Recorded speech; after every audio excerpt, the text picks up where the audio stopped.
family, I am back with my daughter, Head Mocha Girl. Hello. Also known as, well, her name is Bekah, but you finally know my real name.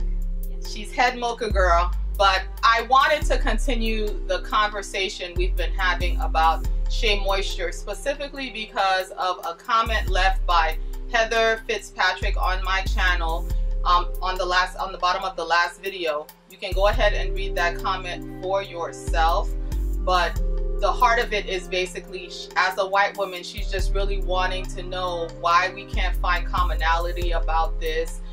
Can't we see that we really do all have struggles? And you know, and then another article came out from Washington Post, kind of maybe addressed to white women, and you know, just letting people know that they tried to kind of bring us all together, but that it's going to be hard to make that happen smoothly, as you can see from the backlash that has happened. And honestly, I mean, I just really felt really frustrated reading that article, because I would be the first to admit that yes, I do realize that we all struggle with our hair, and you don't have to be black to hate your hair or not like the hair that you're working with.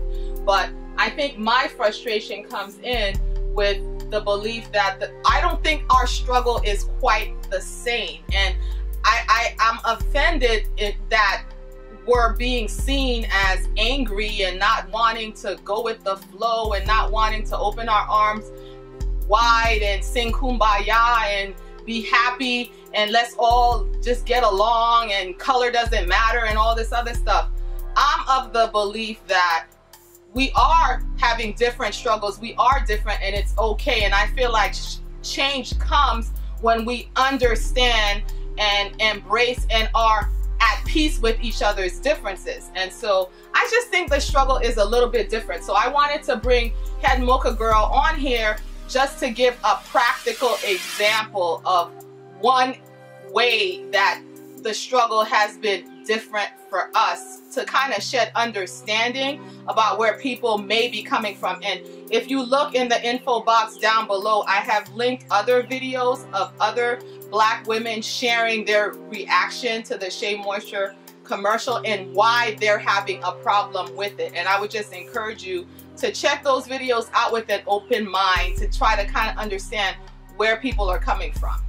So Head Mocha Girl here is an aspiring ballerina, and she has started her process by being a long time ago. Well, now after high school, she's not going straight into college. Instead, she's joining a ballet company's trainee program toward learning how to be a professional ballerina. And I had you read these articles. I had you watch the Shea Moisture commercial, and you're coming from this generation, which maybe might have a slightly different experience with natural hair. Can you share what your reaction was to the commercial and to the article? Well, I won't claim to represent the whole entire of my generation. For me, I don't know. It's a little hard. I think when I saw the Shea commercial, my mom showed it to me.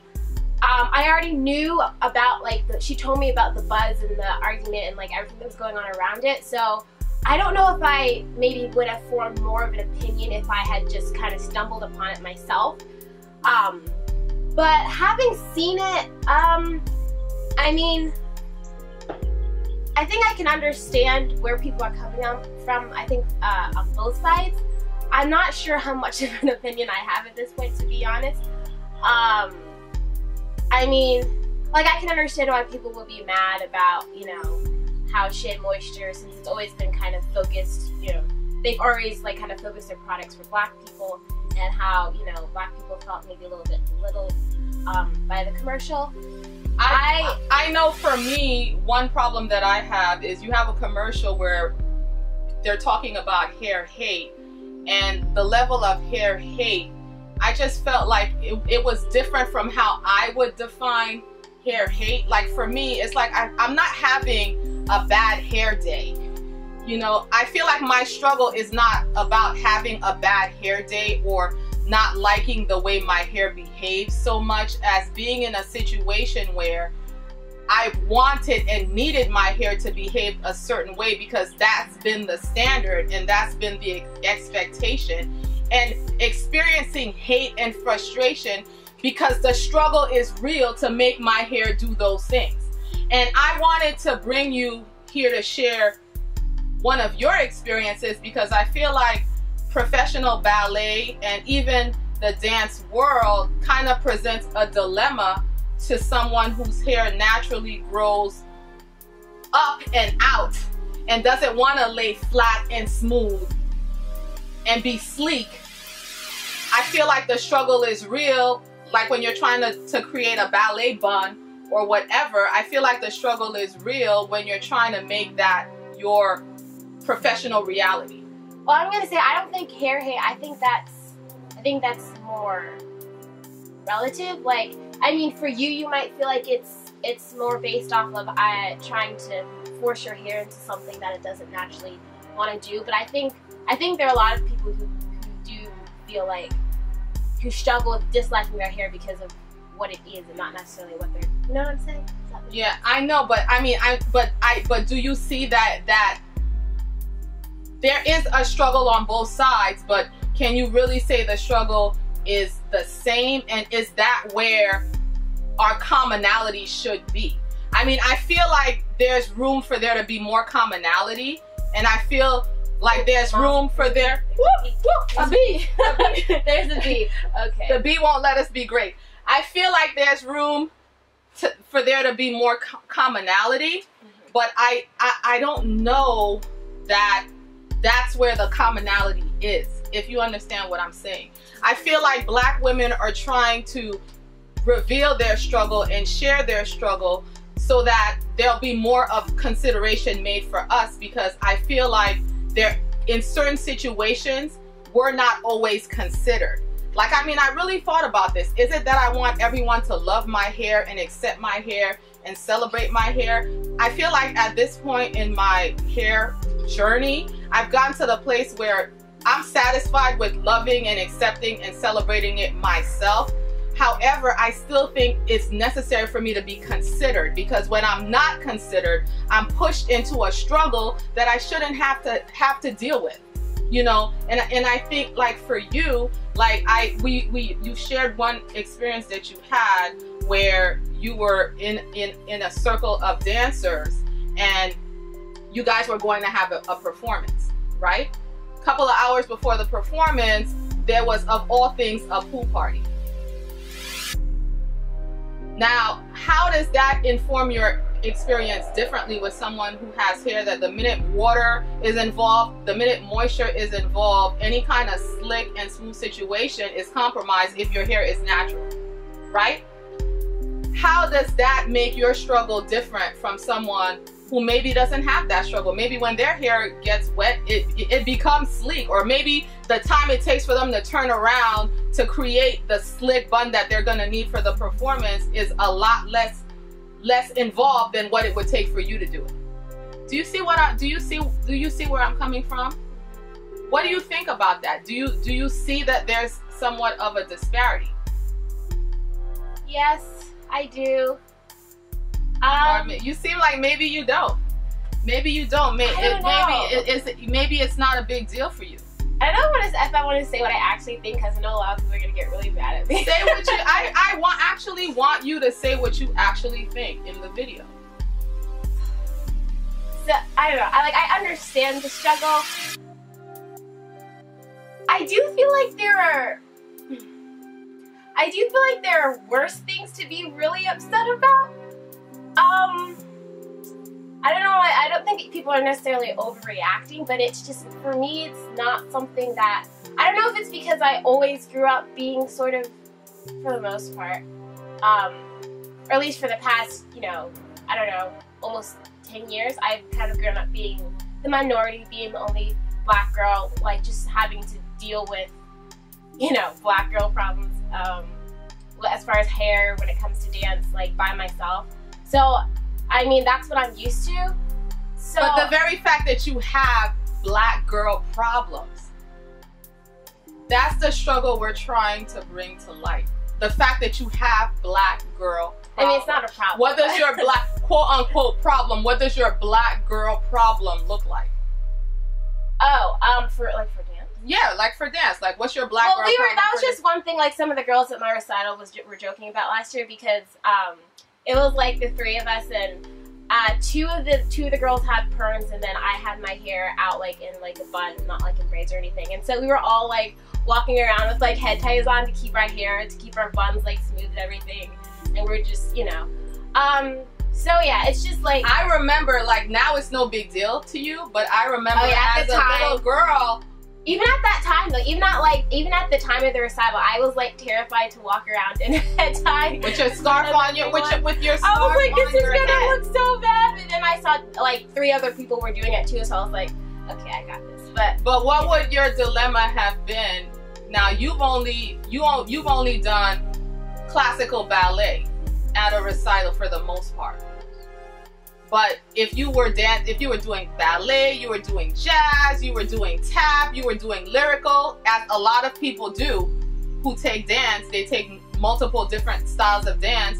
There are style changes that are necessary, and you guys have seen my how to make a sleek ballet bun video, where, you know, my technique basically involves gluing the hair down with gel to establish the bun. So if you're going from your classical ballet dance to your lyrical dance, but the hairstyle that all the girls have to have for uniformity for the dance is, now you got to go from your ballet bun to wearing your hair down. It's a bit more of a challenge, right? Yeah. No, it's rough. But I think a lot of it comes from, as far as, you know, people having us do that. I think it's just a lot of it is from like ignorance. Like, I mean, think about how much, if you're black, like how much do you know about a white person's hair? It's the same difference. Like, they don't know, they just don't know. So it's not necessarily out of like, this is how, like, you know, well, although sometimes it can be, but a lot of it I think is just out of pure ignorance, which, so, I mean, as far as like, how would you go about fixing that problem? But you know what? I'm glad you brought that point up, because whenever there's any kind of complaint about things like this, I feel like we as the black community, we kind of are seen as being angry and accusatory. But, you know, my anger isn't towards someone who doesn't know, or who wants to know, or who wants to find out, because we've been very fortunate. We've always been in dance schools where they've been fine with you, you know, wearing braids and putting your braids into a bun. No one has ever told us that we had to straighten your hair at any time whatsoever. But that's not always the story. There are places where they're like, no, there's no braids. Your hair has to be out. It has to be straightened. It has to be sleek. I know of people in real life who that is what their experience has been, but that hasn't been our experience. And even now, as you go into the professional company, they're like, yes, tell us what your needs are. We want to know, we want to hear, we want to work with you. That's not always the case. So it's not that I'm angry at someone who doesn't know, or that I'm not willing to share, you know, my experience, or tell you what my needs are if you genuinely don't know and you genuinely want to work with me.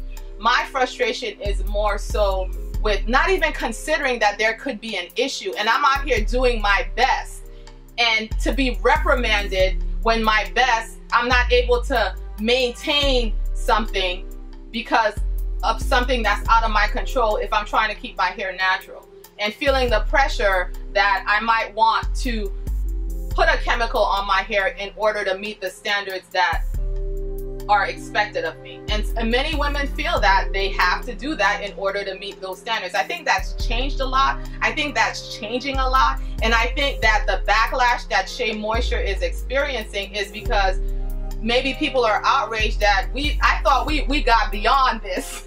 Why are we back here again? I think a lot of people might be feeling a little bit of that.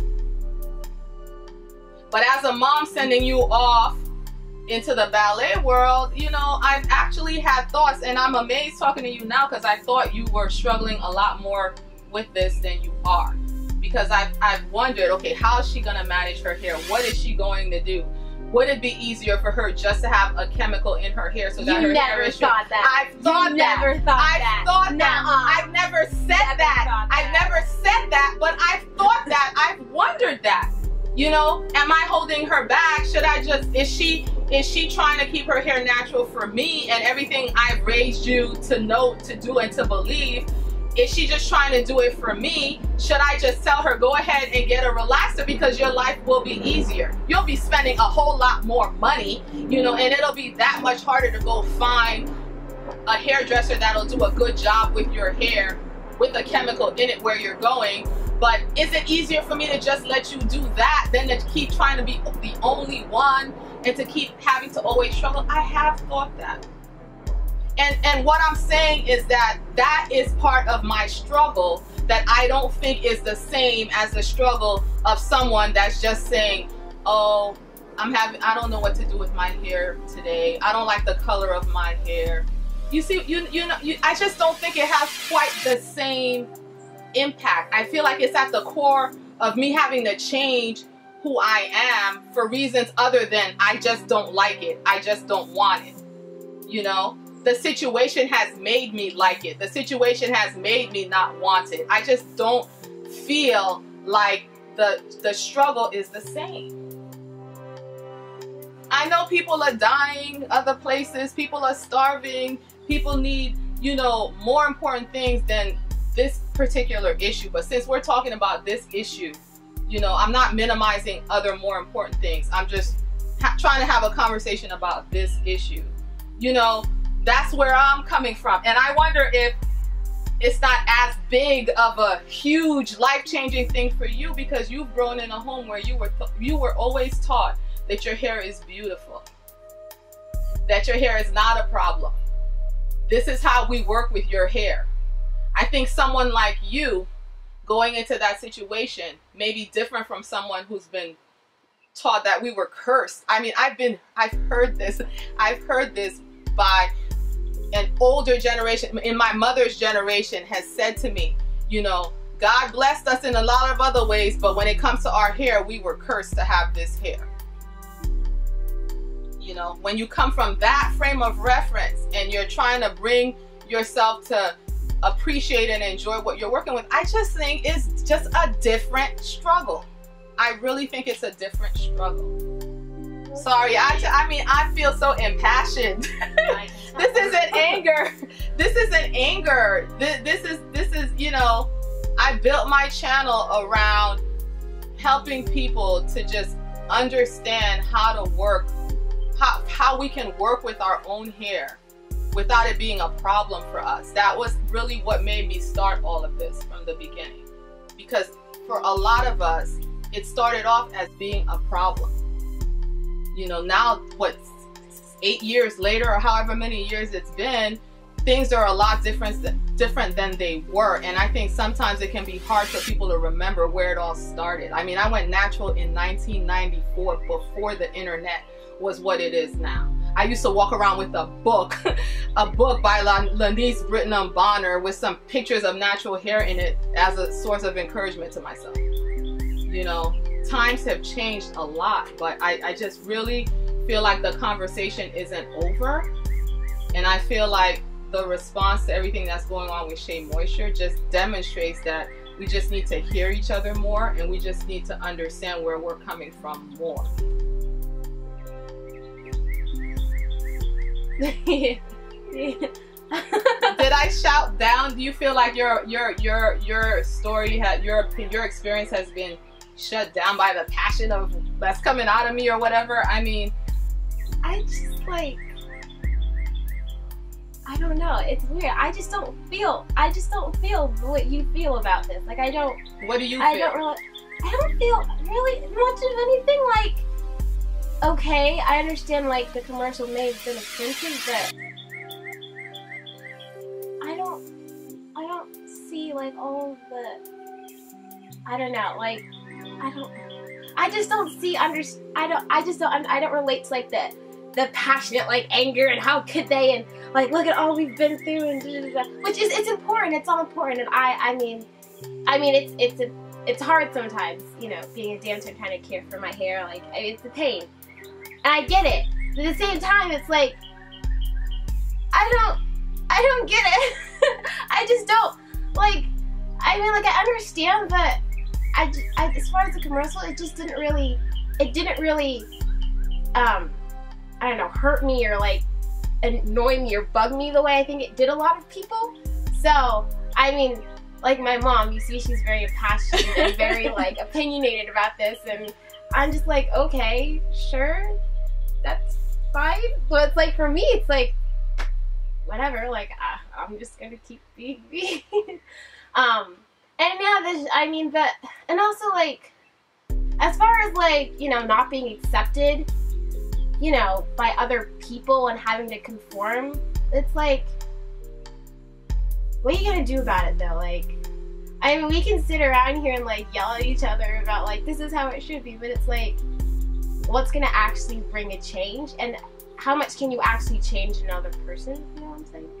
I don't know. I don't even know, but I don't have much of an opinion. I know, like, people are gonna be like, blasphemy, but I'm sorry. I wanted to share this, and I wanted you to say what you think and how you feel, because I think we need to be heard as individuals also.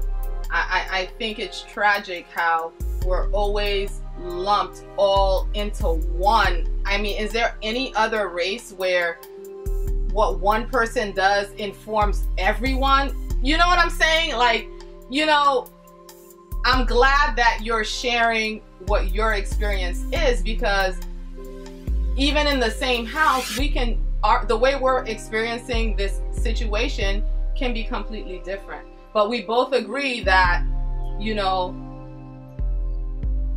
there's ignorance out there, and we need to speak out so that people understand and acknowledge that we do really have a struggle that's beyond just having a bad hair day.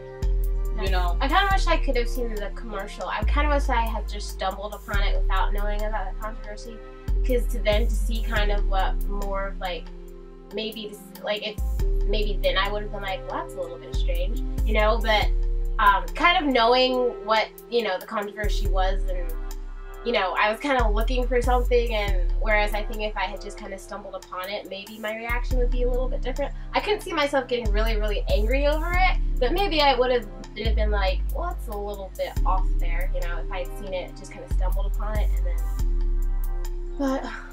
And I feel like as a young adult, like, trying to assert your independence, you're already gonna be looking to see how you disagree anyway, right? I'm just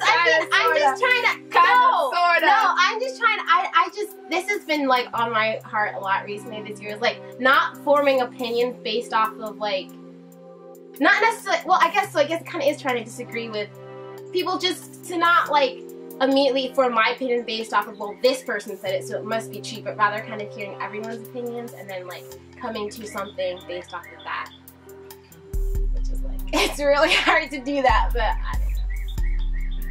So I shared my perspective from my own impassioned place, and she shared hers from her it's not rocking my world place, you know, and I just thought it would be great to open up a conversation. So let me know what you guys think in the comments down below, what your opinion is, what your experience have been. But let's keep it respectful. We're not trying to tear anybody down. We're not trying to negate anyone's expression and anyone's understanding of what's going on. I feel like if we open the lines of keep the lines of communication open by not insulting each other, I feel like we can get somewhere. You know, nobody's gonna hear you after you tore them down, you know, so we're trying not to do that, you know, on this channel. But thank you so much, Heather, for being brave enough to leave an opposing opinion. And thank you so much, Zoopath, for sharing all the links. And let's just keep the conversation going. Leave your comments down below. Be blessed. And subscribe and like.